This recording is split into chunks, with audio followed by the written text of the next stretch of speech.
축축대. 안녕하세요, 축축델TV입니다. 오늘은 토트넘의 핵심 축 데스크 라인의 최근 근황에 대해서 알아보겠습니다. 데스크의 D, 델리 알리입니다. 잉글랜드의 어린 선수로 15-16시즌부터 토트넘에 합류해 주전 미드필더로 활약하고 있는 선수로서 뛰어난 축구 지능, 패스기를 보는 눈이나 침투에 들어가는 움직임, 페널티 박스에서 연계 능력 등 축구 지능을 기반으로 한 창의적인 플레이에 능한 선수입니다. 하지만 19-20 시즌에 들어서는 프리시즌 중 햄스트링 부상을 당해 리그 개막부터 꽤 오래 결장을 했습니다. 프리미어 리그 4라운드 아스날전에서 후반 교체 출전, 5라운드 크리스탈 팰리스전에서는 후보 명단, 챔피언스 리그 1차전 올림피아코스와 원정 경기에서 선발 출전을 했으나 큰 활약 없이 후반 중간 손흥민과 교체되는 등 12라운드까지 별다른 활약 없이 라운드를 보냈습니다. 하지만 13라운드 웨스트햄전에서 무리뉴 감독의 부임으로 공격형 미드필더로 아주 좋은 활약을 보여주었으며 델리 알리의 본 모습이 나오기 시작했습니다. 경기 전반에 아주 좋은 폼을 보여주었고 손흥민에게 어시스트, 루카스 모우라의 두 번째 골에서는 밸런스를 잃은 상황에서도 손흥민에게 공을 밀어주어 득점의 기점 역할을 해냈습니다. 챔피언스 16강 1차전 라이프치히전에서 선발 출전했으나 매우 아쉬운 경기력을 보이면서 64분에 교체되었습니다. 교체된 후 알리는 벤치에서 물병과 축구화를 내동댕이치며 자신의 경기력에 매우 화가 난 모습을 보였습니다. 무리뉴 부임 초기만 해도 3경기 0연속골을 기록했지만 얼마 전에 있었던 코로나 바이러스 감염증 관련 인종차별성 트윗 논란 이후 상당히 떨어진 경기력을 보여주고 있는 델리 알리입니다. 데스크의 E, 에릭센입니다. 덴마크 국적의 현재는 인터밀란 소속의 미드필더로서 아약스에서 데뷔해 프리미어 리그 준우승 및 UEFA 챔피언스 리그 준우승을 이끄는 등 없어서는 안 될 플레이메이커로 활약했던 선수입니다. 탄탄한 기본기를 바탕으로 한 번뜩이는 센스와 테크닉을 가지고 있으며 양발을 능숙하게 사용하고 뛰어난 킥력을 지니고 있는 선수입니다. 2-3선을 오가며 볼을 배급해주고 왕성한 활동량으로 90분 내내 압박을 하며 수비 가담 능력도 좋습니다. 주력이 아주 빠르지는 않지만 민첩성이 뛰어나 빠른 방향 전환에 능하며 특히 찬스 메이킹은 메스트 웨지, 다비드 실바, 케빈 더브라이너와 함께 EPL 최고 수준으로 명실상부한 EPL의 탑 플레이메이커 중 한 명에 꼽힐 정도로 수준급 실력을 가진 선수입니다. 하지만 2020년 1월 28일 인터밀란의 이적 오피셜이 발표되면서 토트넘과의 작별을 고하고 이탈리아 무대를 밟게 되었습니다. 피오렌티나의 코파 이탈리아 8강 경기에서 66분 교체 출전하며 데뷔전을 가졌습니다. 교체 투입 1분 만에 니콜로 바렐라의 결승골이 터지면서 팀이 승리하긴 했지만 아직 팀의 적응이 덜 된 모습을 보였습니다. 2월 21일 루도 고레츠와의 UEFA 유로파리그 32강 1차전 원정 경기에서 선발 출장의 후반 25분 루카쿠의 패스를 받아 선제골을 기록해 이적 이후 첫 득점에 성공했습니다. 경기 역시 인테르가 2-0으로 승리를 가져갔는데 큰 도움을 주었습니다. 영입 당시의 기대치에 비해 바로 제 기량을 펼치지 못하고 있는 중입니다. 인테르 전설들이 에릭센을 비판할 정도로 경기력은 좋지 않았습니다. 하지만 애초에 본인과 맞지 않는 메잘라 롤에서 뛰고 있었고 콘테가 바로 로테이션으로 전락시켜버린 점을 생각하면 아직은 지켜봐야 합니다.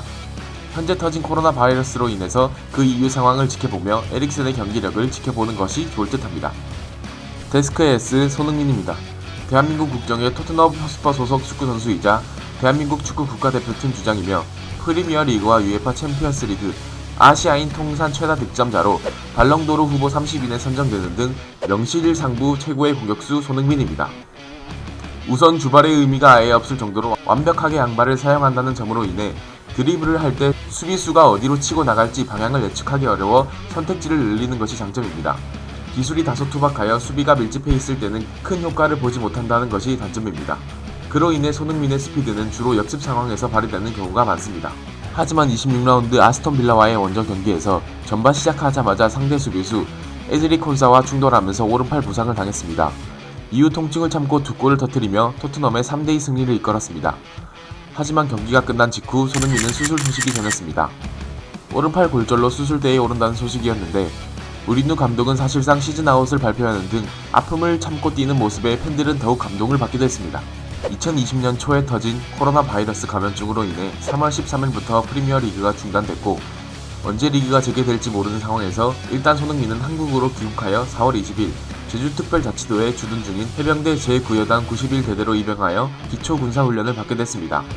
해병대를 고른 이유는 보충역, 기능요원 등 대체복무 형태로 복무하는 자원들이 교육하는 훈련소 중에서 가장 짧은 훈련 기간인 3주 과정으로 훈련을 마칠 수 있었기 때문인 것으로 보입니다. 그리고 2020년 5월 8일 3주간의 기초군사훈련을 마치고 퇴소하였습니다. 참고로 손흥민은 기초군사훈련을 1등으로 수료해 필승상을 받았다고 합니다. 이제 전 세계의 손흥민의 팬들은 프리미어리그가 열리는 날만 손꼽아 기다릴 정도로 손흥민의 복귀를 기대하고 있습니다. 데스크의 해리케인입니다. 잉글랜드 국적의 토트넘 하스퍼 소속 축구선수, 토트넘 유스 출신으로 프리미어리그 득점왕 2회와 2018년 러시아 월드컵 득점왕을 차지하는 등 잉글랜드 국적의 스트라이커로 유럽 축구에 항상 뜨거운 감자로 주목받고 있는 선수입니다. 토트넘 올드 팬들에게 제2의 테디 셰링엄 같다는 평을 듣고 있으며 실제로 그의 현역 시절 모습처럼 뛰어난 기본기를 갖추고 있고 더불어 이성 깊이까지 내려와 공을 받는 걸 선호하고 침투하는 동료들을 향해 패스를 뿌리는 것을 선호합니다. 잉글랜드 축구 팬들에겐 그야말로 보배와 다름없는 선수입니다. 그들이 오랜 기간 동안 갈망해온 월드클래스의 공격수이기 때문입니다. 투박하고 선이 굵은 축구에만 능한 선수들, 혹은 기대만큼 성장하지 못한 아쉬운 선수들을 보며 실망만 해왔으니 케인이라는 현대축구에 최적화된 월드클래스 공격수의 등장은 센세이션한 것이었습니다. 플레이 스타일과 클래스의 측면에서 말입니다. 하지만 득점왕까지 했던 케인은 21라운드 경기에서 햄스트링 부상으로 아웃되었습니다. 왼쪽 다리 햄스트링이 아예 파열되었다는 진단 결과가 나왔으며 장기 부상을 딛고 결국엔 수술을 받게 되었습니다. 최전방 에이스 스트라이커가 냈다 누워버리고 비상이 걸린 토트넘은 손흥민이나 루카스 모우라를 탑으로 사용했지만 손흥민까지 부상으로 빠진 탓에 토트넘은 승점 자판기라는 말까지 나오며 경기력은 좋지 않았습니다. 참고로 해리케인 손흥민 듀오는 EPL에서 동반 출전한 공격진 조합 중 경기당 1.29골로 득점 1위에 달리는 조합이며 팀 내에서도 케인과 손흥민 둘 다 공격 포인트 두 자릿수 돌파 못하는 게 이상할 만큼 상당한 지분을 차지해 사실상 토트넘의 공격을 책임지고 있었습니다. 하지만 그런 케인의 부상으로 인해 토트넘은 예전과 같은 힘을 보여줄 수 없었고 예전의 데스크의 폭발력은 에릭슨의 이적으로 인해 강력한 토트넘이 되지 못하고 있습니다. 아직 리그가 끝나지 않았지만 토트넘 팬들은 아직도 토트넘을 이끌었던 데스크 라인을 그리워하고 있습니다.